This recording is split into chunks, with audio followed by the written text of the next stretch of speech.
Okay.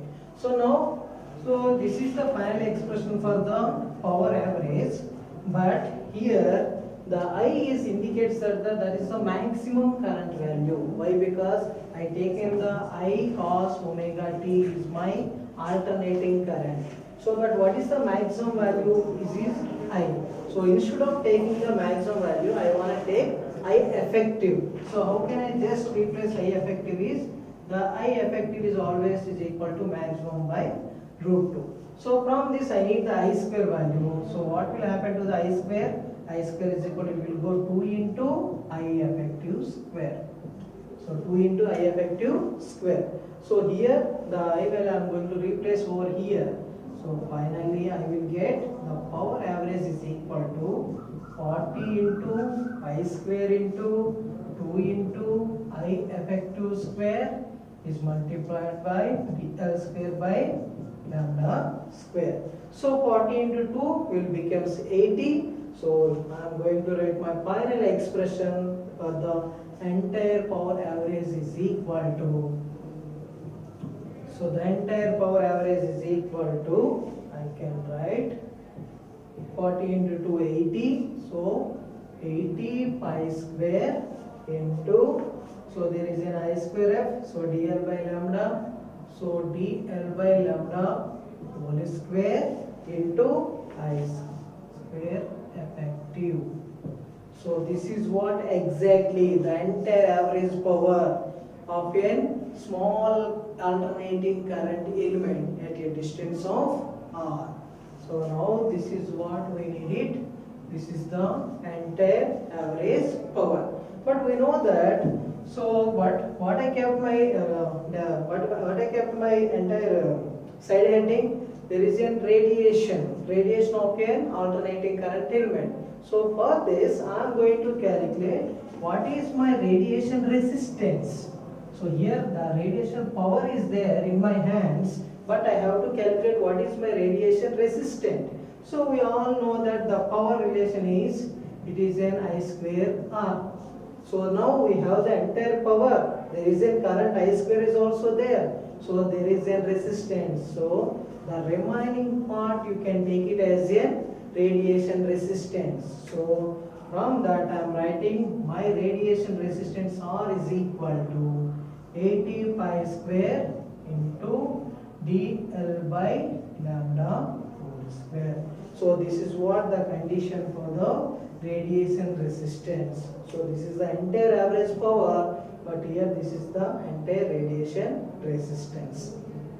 Now, so now what we find out so far? So for a small alternative current element, how much power is radiated at a distance of r, and what is the radiation resistance at that particular point r. So both are given like this. Now, so by using this analysis, I am going for the another two types of antennas. They are also very small in length. But before going to that, I can give the conclusion for this. So here there is a small antenna I consider. So this is our small antenna. So this small element, that length is very small. It is practically, it is impossible to maintain that much length of antenna. So this is practically, it's not possible.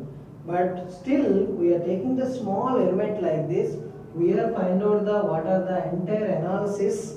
So we are doing the what are the electric field components, what are the magnetic field components, how much power is per unit area, how much total power, what is the resistance. We all find out by using the very small element. But we are using this knowledge, we are going to implement this one for the practical antennas. So now, so this type of antennas, the small type of antennas, we can also carry it as, also name it as an Cartesian dipole antenna.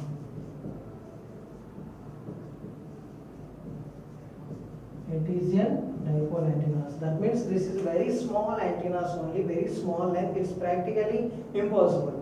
But for the mathematical analysis purpose only, we are just taking the small element. After that, we are adding the one by one element over this. It will become the length is very high. Then we can use that one for the practical purposes. Now, So this is what exactly what is the total power average, what is the total radiation resistance. Now I am just talking about the Hertzian dipole, that is a small element. Now I will go for the two more types. So they will come under the category of short linear antennas.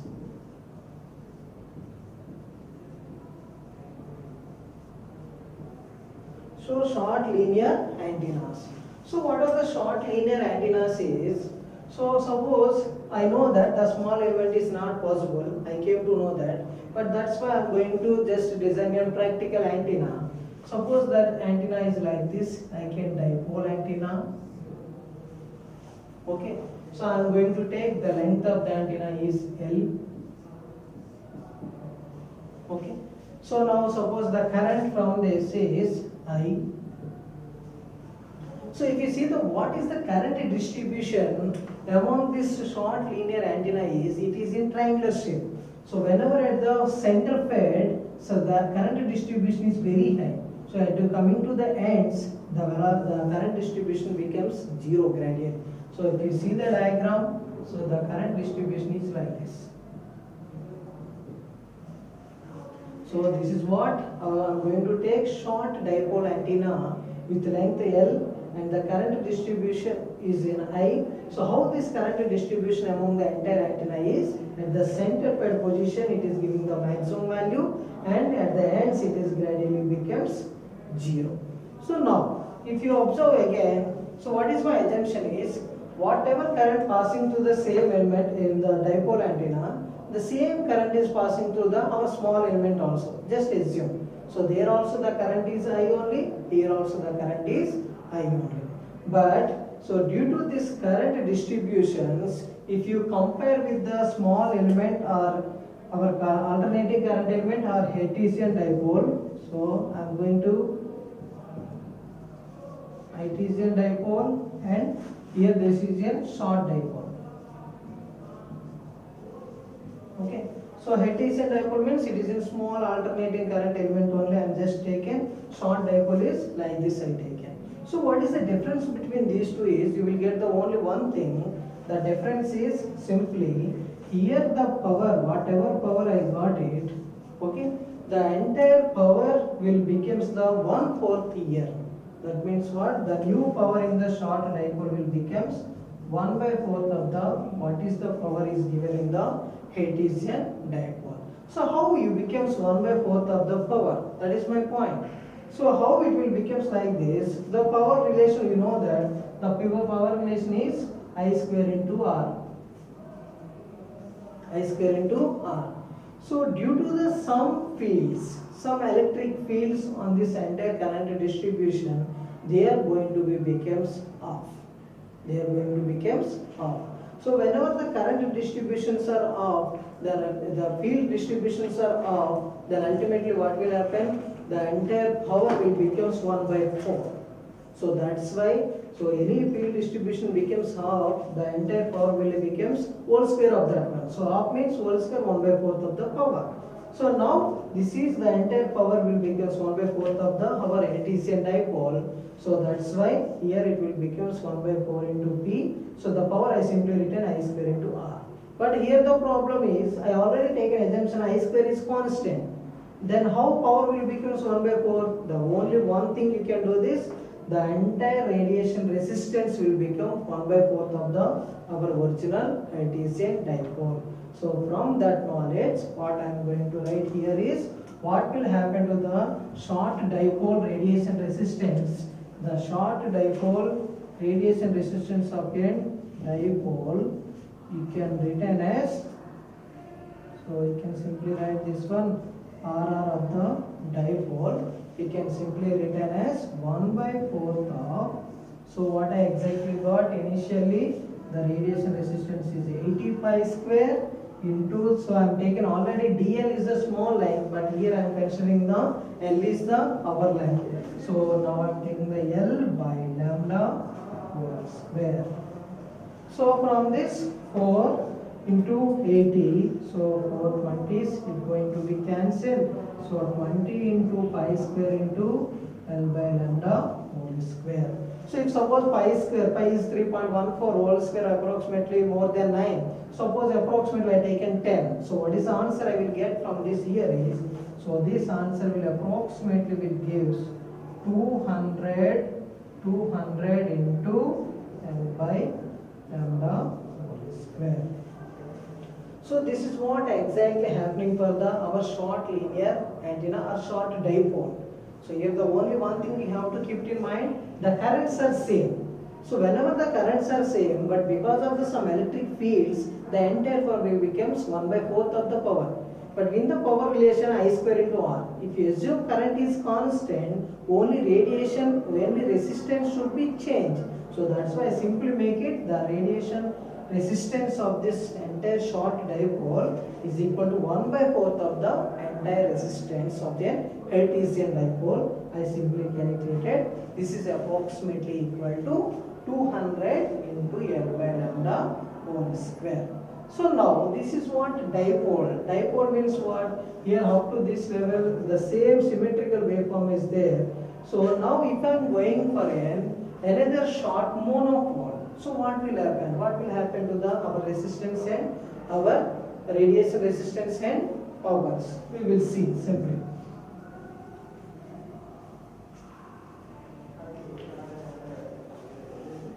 So now whenever I am taking the same formula, the same scenario for the short monopole now. Suppose I am taking a short monopole. So what is the operation of a short monopole is, it is acts as a simply dipole, but if you are just taking the reflecting surface at the middle of this one. So there is a reflecting surface, I am going to use this one.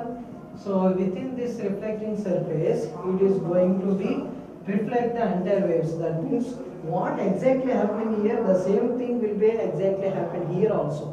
But whenever I am putting the reflecting surface here, the only this direction antenna only will gives the entire radiation instead of giving the both sides. So the radiation only comes from here only. You will never get the any radiation from this portion.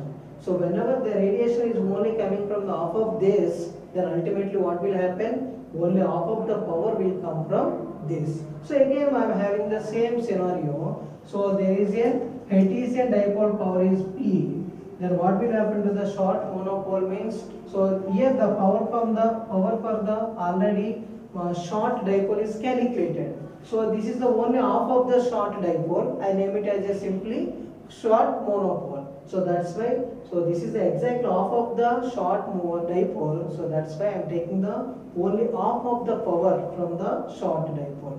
So when again the formula is power is equal to I square into R only.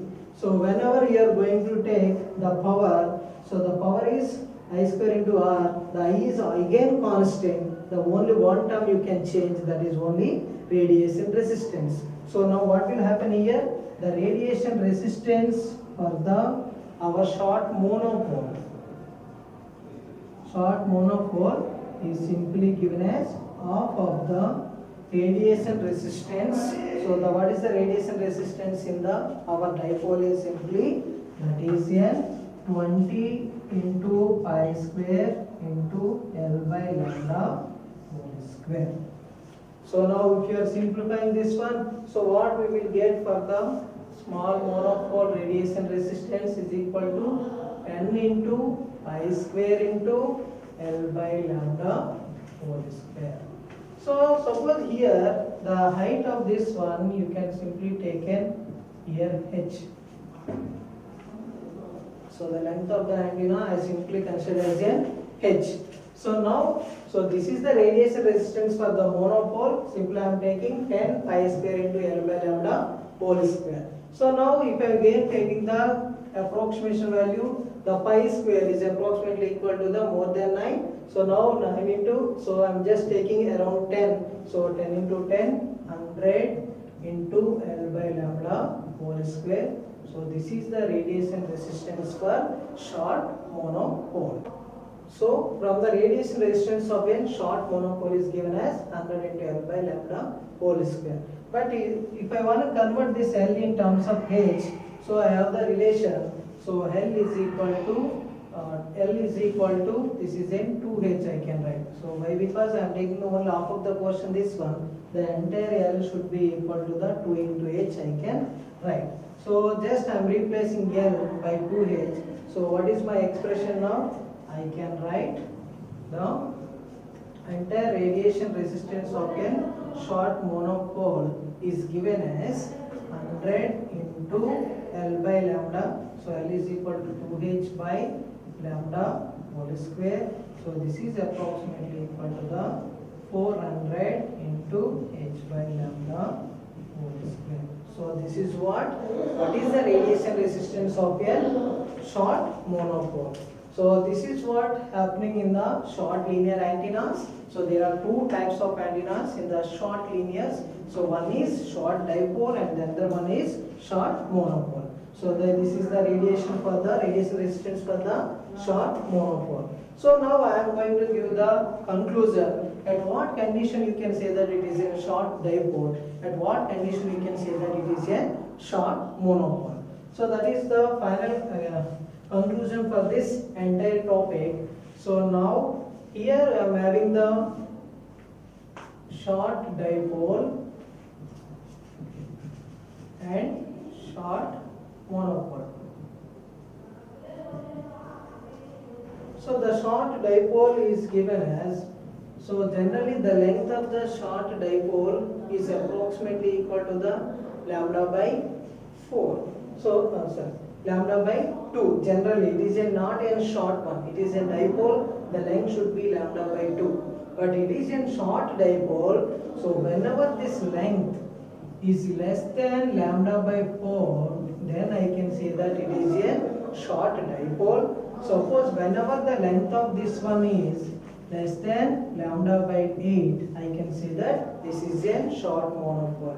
So whenever the lengths are like this, so length is less than lambda by 4, here length is lambda by 8, then only we can take our assumptions what I made earlier, we have to take. If suppose the lengths are very high as compared with lambda by 4 or compared with lambda by 8, you have to follow the normal procedure what we did so far. Okay, thank you.